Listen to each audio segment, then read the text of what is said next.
Federation of private school association की तरफ से आज एक प्रेस वार्ता की गई और सरकार की तरफ से जो फैसला किया गया है 10 साल पुराने चाहे वो सीबीएसई के स्कूल हो या हरियाणा बोर्ड के, उन तमाम स्कूलों को दोबारा रिव्यू करने का, उस फैसले के विरोध में ये प्रेस वार्ता की गई है। सर, क्या कुछ ये फैसला है और किस तरीके से ये प्रभावित कर रहा है प्राइवेट स्कूलों को? देखिए, प्राइवेट स्कूल पहले ही आर्थिक तंगी से भी, बदहाली से भी गुजर रहे हैं और बहुत बड़ी तकलीफ़ से जो है एक भ्रष्टाचार की तकलीफ़ से भी गुजरे हैं। और दूसरा, उन्होंने नियमों को पूरा करने के लिए अपने संसाधन जितने भी थे, अपने माता पिता से, अपने रिश्तेदारों से, अपना कर्ज लेकर अपने संसाधनों से नियमों को पूरा कर मान्यताएं ले ली। अब मान्यता लेने के बाद अब दोबारा उसी चरण से अगर गुजारा जाएगा तो ये इस तरह की पीड़ा है जिससे गुजरने से लोग डरते हैं, उनको भय लगता है। ये भ्रष्टाचार से युक्त जो है रास्ता है। तो हमारी माननीय मुख्यमंत्री जी से भ्रष्टाचार का आपको डर है? वैसे आपकी तरफ से तमाम चीज़ें दुरुस्त हैं, स्कूल के अंदर सभी नियम आपके हमारे अगर दुरुस्त ना होते तो हमें ये नियम पूरे करके मान्यता ही नहीं मिलती। हमने नियम पूरे करके मान्यता ली है, लेकिन लोगों को बहुत सारे रास्तों से गुजरना पड़ा है जिसकी तकलीफ़ आज तक उनको याद है, लेकिन उन्होंने अपने नियम पूरे किए। अब दोबारा उसी रास्ते में डालना, जब रिव्यू की बात है, जो सरकार कह रही है कि रिव्यू करना है, तो फॉर्म 6 एक तरह से रिव्यू ही तो है। हम हर साल फॉर्म 6 भरते हैं माननीय मुख्यमंत्री जी, जिसमें हम इंफॉर्मेशन देते हैं हमारे पास कितनी लैंड है, कितने बच्चे हैं, कितने पिछले साल फ़ीस ली, कितनी इस साल फ़ीस ले रहे हैं, कितनी लाइब्रेरी में किताबें हैं, ये सारी चीज़ें, कितने ड्यूल डेस्क हैं, कितने पंखे हैं, पानी की कंडीशन क्या है, सारी इन्फॉर्मेशन तो हम देते हैं। ये रिन्यू हो तो रहा है, हर साल रिन्यू हो रहा है। तो अब ये कौन सा रिन्यू करवा कर जो है सरकार इस दौर से गुजारना चाहती है? सरकार करिए फॉर्म 2 दोबारा कर दें। फॉर्म 2 तो हम किसी कीमत पर नहीं भरेंगे। फॉर्म 2 का मतलब है दोबारा मान्यता। हमने जब मान्यता ली हुई है, मैं अक्सर एक एग्जांपल देता हूँ, जब हमने शादी की हुई है और शादी में किसी के 20 लाख लगे हुए हैं, अब दोबारा शादी का पूरा पंडाल सजाए क्या वो 20 लाख फिर लगाए? अपनी मैरिज एनिवर्सरी मना लेगा भाई, 4 दोस्तों को बुलाकर आप एक अंडरटेकिंग लें कि भाई मैं ये सारे नॉर्म्स पूरे करता हूँ, अगर गलत हो तो उसके खिलाफ कार्रवाई करने का प्रोविज़न आपके पास हमेशा ही है। अगर कोई शिकायत करता है कि स्कूल के नियम पूरे नहीं हैं, तब भी सरकार उसके पास कार्रवाई करने के लिए स्वतंत्र है।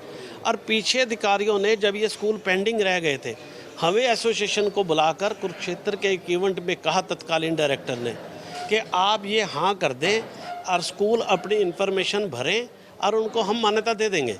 वो सिर्फ एक एफिडेविट दे दें कि मैं इन नियमों को पूरा करता हूँ, और अगर किसी ने कोई कंप्लेंट की तो उसको फिर चेक किया जाएगा।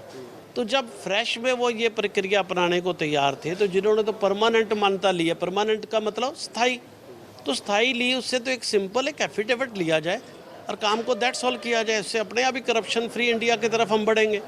आप विरोध तो कर रहे हैं, लेकिन इसके लिए अब आगे कदम क्या रहेंगे सरकार से वार्ता को लेकर के, अपने रोष को लेकर? आज हम मंत्री जी से, शिक्षा मंत्री जी से वार्ता करने जा रहे हैं। फॉर्म नंबर 2 का हमने ऐलान कर दिया कि हम फॉर्म नंबर 2 नहीं भरेंगे किसी कीमत पे। मुझे लगता है कि शिक्षा मंत्री जी से बात करके और मुख्यमंत्री जी के भी संज्ञान में ये बात आपके थ्रू पहुंच जाएगी और इसका समाधान शीघ्र सरकार निकाल देगी और बिना बात के जो है कंट्रोवर्सी में नहीं पड़ेगी। सरकार की क्या मंशा रही होगी इसे लाने की? मुझे लगता है कि उच्च अधिकारी और सरकार के मंत्रियों की इस पर कोई मंशा नहीं, शायद उनको इसका ज्ञान भी ना हो। अब ये नीचे से किसी अधिकारियों ने इस पत्र को जो है आगे कर दिया और इस तरह की व्यवस्था जो है पैदा कर दी, तो मुझे लगता है ये बातचीत से इस मामले का हल हो जाना चाहिए। अदरवाइज़ हमने तो ऐलान कर ही दिया कि हम इसको नहीं भरेंगे और किसी भी आंदोलन के लिए हम तैयार हैं। इसके अलावा एक 10 साल पुरानी बसों का विषय भी आपने आज उठाया है, क्या कुछ परेशानी आ रही है उसको लेकर के एनसीआर के दायरे में आपको? देखिए, 10 साल बसों की लाइफ थी, 2 साल कोरोना में गए, तो ये विवेक की बात है और एक बड़ी सरल बात है कि 2 साल उनकी लाइफ एक्सटेंड होनी चाहिए थी। सरकार को खुद सोचना चाहिए, या हर एक काम के लिए हम सड़कों पे उतरें, प्रेस कॉन्फ्रेंस करें, धरने दें, तब सरकार इन बातों को मानेगी? तो ये 2 साल तो वैसे एक्सटेंड हो जाने चाहिए। और जो एनसीआर में, हरियाणा में जो इलाके एनसीआर घोषित हुए हैं, उनमें 10 साल की लाइफ, बाकियों में 15 साल की, तो उनमें भी 15 साल की लाइफ जो है घोषित होनी चाहिए।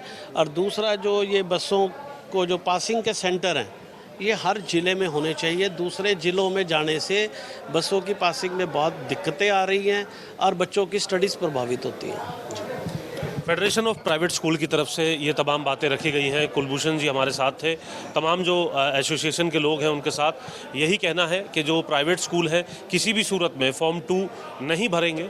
फॉर्म 6 उनकी तरफ से भर करके हर साल दिया जाता है, जिसकी डिटेल सरकार के समक्ष जाती है और इसकी अंडरटेकिंग देने के लिए भी वो तैयार हैं। साथ ही साथ बसों को लेकर के भी उनका कहना था कि कोरोना काल में 2 साल तक जब बसें खड़ी रही तो ये 2 साल का वक्त कम से कम अतिरिक्त मिलना चाहिए और हर जिले में बसों के पासिंग सेंटर भी सरकार को बनाने चाहिए ताकि छात्रों को आए दिन इसको लेकर के दिक्कतों का सामना ना करना पड़े।